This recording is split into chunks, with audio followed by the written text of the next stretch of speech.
खबर जो दूंगी और जिस पर हम बात करेंगे वो ये है कि मियां नवाज शरीफ की वापसी के हवाले से जो इक़दामात हैं हुकूमत ने वो तेज़ कर दिए हैं।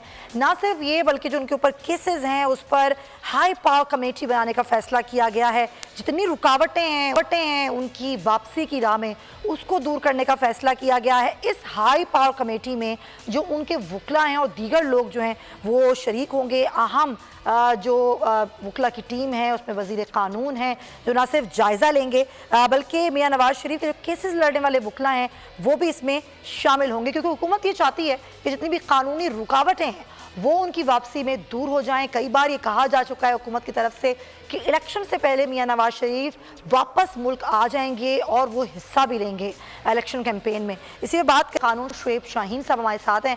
शुएब शाहीन साहब, बहुत शुक्रिया आपके वक्त का। डेफिनेटली सज़ा याफ्ता हैं, मुजरिम हैं, नाअहल हैं, ये किस तरीके से रुकावटें दूर होंगी और एक नया कानून जो पास करवाया गया है वो किस तरह से मदद कर सकता है मियां नवाज शरीफ की वापसी के हवाले से? देखें, अभी जहाँ तक नया कानून का ताल्लुक है वो अभी चैलेंज नहीं हुआ किसी कोर्ट ऑफ लॉ में। अगर कल कलां चैलेंज हुआ तो वो भी देखा जाएगा, क्योंकि सुप्रीम कोर्ट ने आर्टिकल 62(1)(f) की तशरीह करते हुए उनको ताहयात नाअहल किया गया था।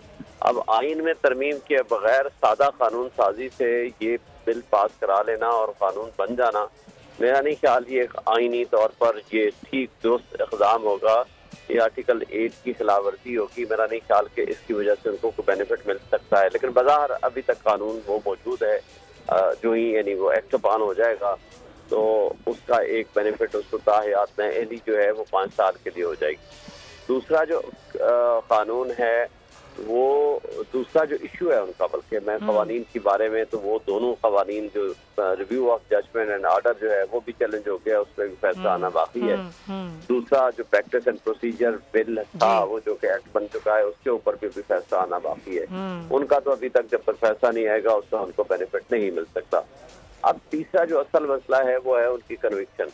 वो इस वक्त मुजरिम भी हैं, वो भगोड़े भी हैं, एब्सकॉन्डर भी हैं, लेकिन बदकिस्मती से अभी तक वो अपने आप को वहाँ से क्लियर नहीं करा पाए, जो कि बड़ा मुश्किल काम है। अभी पता कोई नहीं आगे क्या होता है, क्योंकि उसकी वजह यह है कि जिस अल अजीज़िया वाले केस में या एवन पी डिपार्टमेंट वाला जो केस है जिसकी वो रसीदें नहीं दे सके, आज भी वो उसी में रिहाइश पजीर हैं। आज भी वो उसके जो बेटों के और उनकी बेटी का वो जो था वो मौजूद है, उनके स्टेटमेंट्स के जहाँ जी हमारे हैं। लेकिन अब उसके बारे में जो सुप्रीम कोर्ट फैसला करेगी, क्योंकि पब्लिक ऑफिस होल्डर को जो है वो ये खुद साबित करना है कि जनाब ये जो प्रॉपर्टी है वो कहाँ से आई है और उसके बदले में रिसीव की है।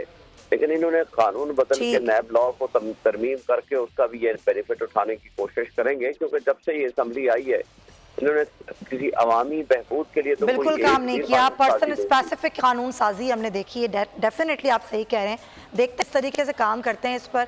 बहुत शुक्रिया आपका शुएब शाहीन साहब हमारे साथ मौजूद थे। अगर आपको ये वीडियो पसंद आई है तो सब्सक्राइब करें और बेल आइकन पर क्लिक करें। मेयर कराची के इंतखाब की जंग, बोल ने फिर छोड़ दिया सबको पीछे। इस वक्त मुर्तजा वहाब मुंतखब हो गए हैं मेयर कराची, ये ऐलान कर दिया गया है बाकायदा तौर पर। अब सहाफती रिवायत रखी बरकरार, बोल ने दिखाई सबसे बड़ी ट्रांसमिशन। मैंने आपको कहा कि नंबर गेम में जमात इस्लामी के पास नंबर पूरे नहीं है। लम्हा बलम्हा की सूरत हाल से किया बाखबर अवाम को। रेंजर्स के एहलकार और पुलिस के एहलकार हैं वो हाई अलर्ट हैं और वो इस बात की कोशिश कर रहे हैं कि अब कोई नाखुशगवार वाक़या जो है वो रूनुमा ना हो सके, क्योंकि बोल है पाकिस्तान का नंबर 1 न्यूज चैनल। सब्सक्राइब करें और बेल दबाएं ताकि कोई खबर रह न जाए।